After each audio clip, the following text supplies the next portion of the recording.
الحمد لله رب العالمين الرحمن الرحيم مالك يوم الدين إياك نعبد وإياك نستعين اهدنا الصراط المستقيم صراط الذين أنعمت عليهم غير المغضوب عليهم ولا الضالين آمين. رب السماوات والأرض وما بينهما فاعبده واصطبر لعبادته هل تعلم له سميا ويقول الإنسان أإذا ما مت لسوف أخرج حيا أولا يذكر الإنسان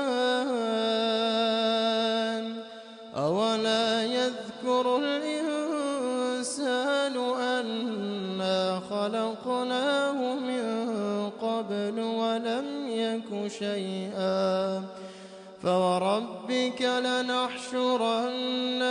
والشياطين ثم لنحضرنهم حول جهنم جثيا ثم لننزعن من كل شيعة أيهم أشد على الرحمن عتيا ثم لنحن أعلم بالذين هم أولى بها صليا وإن منكم إلا واردها كان على ربك حتما مقضيا ثم ننجي الذين اتقوا ونذر الظالمين فيها جثيا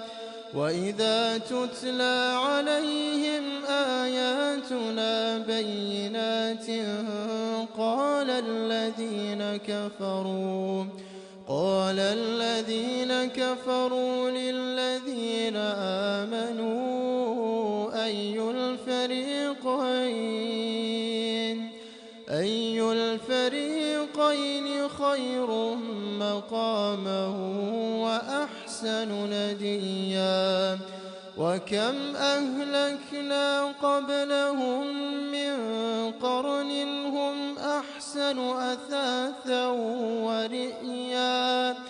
قل من كان في الضلالة فليمدد له الرحمن مدا حتى إذا رأوا ما يوعدون إما العذاب وإما الساعة فسيعلمون من هو شر مكانه وأضعف جندا ويزيد الله الذين اهتدوا هدى والباقيات الصالحات خير عند ربك ثوابا وخير مردا أفرأيت الذي كفر بآياتنا وقال لأوتين مالا وولدا أطلع الغيب أم اتخذ عند الرحمن عهدا كلا سنكتب ما يقول ونمد له من العذاب مدا ونرثه ما يقول ويأتينا فردا واتخذوا من دون الله آلهة ليكونوا لهم عزا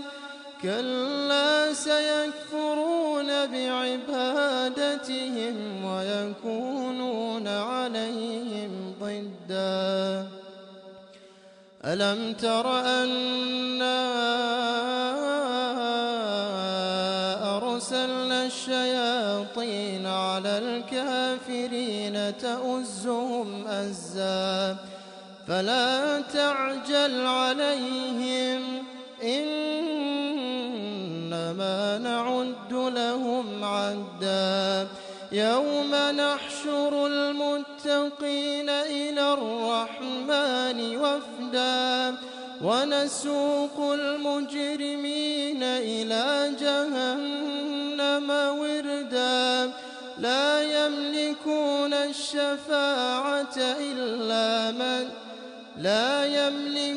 الشفاعة إلا من اتخذ عند الرحمن عهدا وقالوا اتخذ الرحمن ولدا لقد جئتم شيئا إدا تكاد السماوات يتفطرن منه وتنشق الأرض وتخر الجبال هدا أن دعوا للرحمن ولدا وما ينبغي للرحمن أن يتخذ ولدا إن كل من في السماوات والأرض إلا آتي الرحمن عبدا لقد أحصاهم وعدهم عدا وكلهم آتيه يوم القيامة فردا إن الذين آمنوا وعملوا الصالحات سيجعل لهم الرحمن ودا فإنما يسرناه بلسانك لتبشر به المتقين وتنذر به قوما لدا وكم أهلكنا قبلهم من قرن هل تحس منهم من أحد أو تسمع لهم ركزا الله